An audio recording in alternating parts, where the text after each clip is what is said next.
It's a Tuesday morning in West Hollywood. The kind of morning where the California sun hits just right, casting long shadows between the palm trees.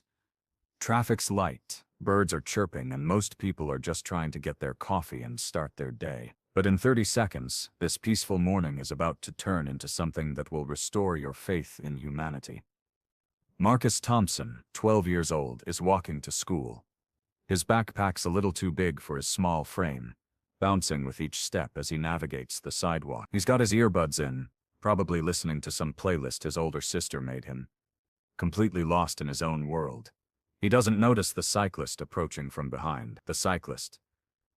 Let's call him Brad because honestly, he looks like every Brad you've ever met. Is decked out in the full gear. $100 cycling shorts. Aerodynamic helmet. Bike that probably costs more than most people's cars. He's the type who treats the bike path like his personal Tour de France. And he's having a bad morning. Maybe his protein shake didn't taste right. Maybe his ex-girlfriend posted something on Instagram that annoyed him. Whatever it was, Brad's looking for someone to take it out on. That's when he spots Marcus. Now, here's where the story gets interesting.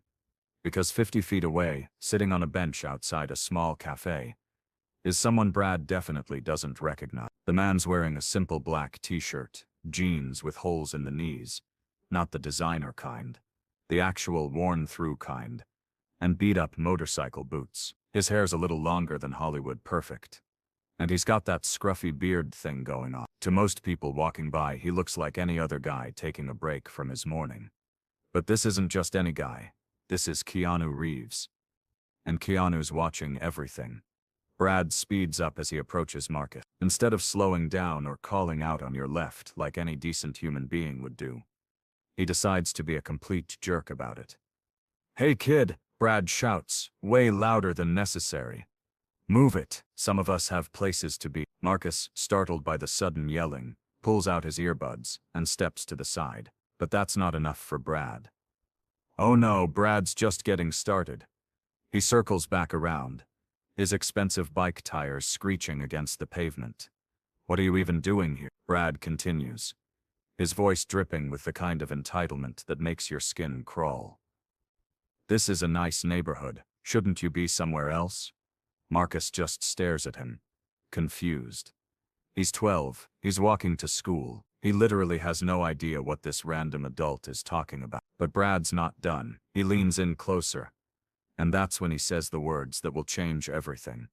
"Kids like you don't belong in places like this. Maybe stick to your own side of town next time." The moment those words leave Brad's mouth, the temperature seems to drop 10 degrees. Marcus's shoulders slump. You can see it hit him. That horrible realization that this stranger is being cruel to him. For no reason other than the color of his skin. His eyes fill with tears. But he's trying so hard to hold them back because he's 12. And he doesn't want to cry in front of this mean stranger. Brad, satisfied with the damage he's done, starts to pedal away. But he doesn't get far, because that's when the man from the bench stands up. Keanu Reeves moves with the kind of quiet confidence that comes from being genuinely comfortable in your own skin. He's not rushing, he's not shouting, he's just walking. But there's something in his posture that makes everyone in a 50-foot radius turn and look. He approaches the cyclist, who's now stopped about 20 feet away, probably feeling pretty good about himself. "Excuse me," Keanu says, his voice calm but carrying that subtle edge that anyone who's seen John Wick would recognize. "I think you need to come back here." Brad turns around, and you can see the exact moment he realizes he might have messed up. But he doesn't recognize Keanu, not yet. So he's still feeling bold. "Look man, I don't know what you think you saw, but I saw exactly what happened." Keanu interrupts, still calm as lake water. "And I think you owe this young man an apology." Now Brad's getting defensive. He's one of those people who doubles down when confronted, even when he knows he's wrong. "I don't owe anybody anything," Brad snaps. "This is a public space, and I can say whatever I want." That's when Keanu does something unexpected. He smiles. Not a friendly smile, not a threatening smile. Just a smile that somehow manages to be more unsettling than either of those would have been. "You're absolutely right," Keanu says. "This is a public space, which means everyone here just witnessed what you did to a child, including me. He pauses, letting that sink in, including the security cameras from that building over there. And that one. Oh, and that woman who's been recording everything on her phone for the last 2 minutes. Brad's eyes dart around, and sure enough, people are staring. A woman across the street has her phone pointed right at them. The security cameras that Keanu mentioned are clearly visible. But Keanu's not done. You know what I find interesting? Keanu continues, his voice getting quieter, which somehow makes it more intense. You saw a kid walking to school, minding his own business, and your first instinct was to be cruel to him, a child. What do you think that says about you? Brad's starting to sweat.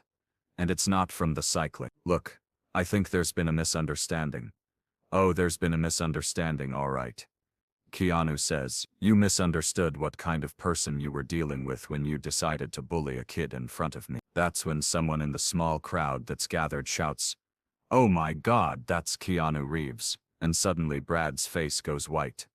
Because now he realizes he didn't just harass a random kid in front of a random stranger. He harassed a kid in front of one of the most beloved actors in the world. In front of someone with millions of fans. In front of someone whose entire public persona is built on being kind and humble and standing up for people. The phones come out. Everyone's recording now. But here's where Keanu shows why he's different from every other celebrity on the planet.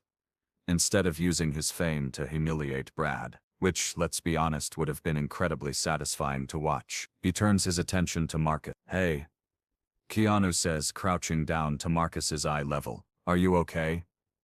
Marcus nods, but you can see he's still shaken up. That man was wrong, Keanu continues. What he said to you was wrong, and it had nothing to do with you and everything to do with him. You belong wherever you want to be, and don't let anyone tell you different. Then Keanu does something that makes everyone watching realize they're witnessing something special. He takes off his jacket, a simple black leather jacket, nothing fancy, and hands it to Marcus. I want you to have this, he says, and I want you to remember something. Every time you wear it, you are worthy of respect, you are worthy of kindness, and you have just as much right to be in any space as anyone else. Marcus takes the jacket with hands that are still shaking a little bit. It's way too big for him, but he puts it on anyway. And suddenly he's standing a little taller. Thank you, Marcus whispers. No. Keanu says, thank you, for handling that with more grace than most adults would have. Then Keanu stands up and turns back to Brad, who's been standing there this whole time probably praying for the ground to swallow him up. You still owe him an apology. Keanu and Brad, realizing he's trapped, and that this is his only way out of this situation without completely destroying his reputation, finally does the right thing. I'm sorry, he mumbles to Marcus. What I said was wrong. It's not the most sincere apology in the world, but it's something. Marcus nods, accepting it with the kind of maturity that makes you wonder how some kids manage to be better people than some adults. But Keanu's not quite finished. As Brad starts to leave, Keanu calls out one more time. Wait. Brad freezes. I want you to remember this moment, Keanu said, because the next time you see someone who looks different from you, or talks different from you, or comes from a different place than you, you have a choice. You can choose to be cruel, like you were today, or you can choose to be kind. He pauses. Choose kindness. It costs nothing, and it means everything.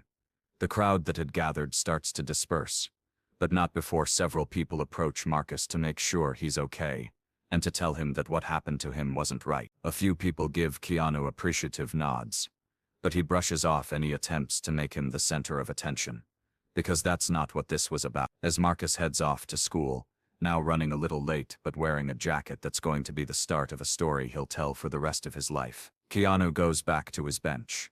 But he doesn't sit down right away. Instead, he pulls out his phone and makes a call. Hey, he says to whoever's on the other end. I just met this amazing kid, and I want to do something for him. 3 weeks later, Marcus receives a package. Inside is a brand new bike, not fancy like Brad's, but perfect for a 12-year-old who needs to get to school every day. There's also a note. Marcus, I hope this helps make your daily journey a little easier. Remember, you belong everywhere you choose to go. Keep being awesome. Key. But the real gift wasn't the bike. The real gift was the lesson that Marcus learned that day. that there are people in the world who will stand up for what's right, even when they don't have to. That kindness isn't just about being nice. Sometimes it's about being brave enough to speak up when someone else can't. And sometimes, just sometimes, the universe puts exactly the right person in exactly the right place at exactly the right time. The video of the encounter went viral within hours, but the comments weren't about Keanu being a celebrity who did something cool. They were about a grown man who saw a child being hurt and decided to do something about it. That's the Keanu Reeves the world fell in love with. Not the action hero, not the movie star, just a human being who chose kindness when it mattered most. And somewhere in West Hollywood, a 12-year-old kid rides his bike to school every day, wearing a leather jacket that reminds him he belongs wherever he wants to be. What would you have done in that situation? Let me know in the comments below, and don't forget to subscribe for more stories that will restore your faith in humanity.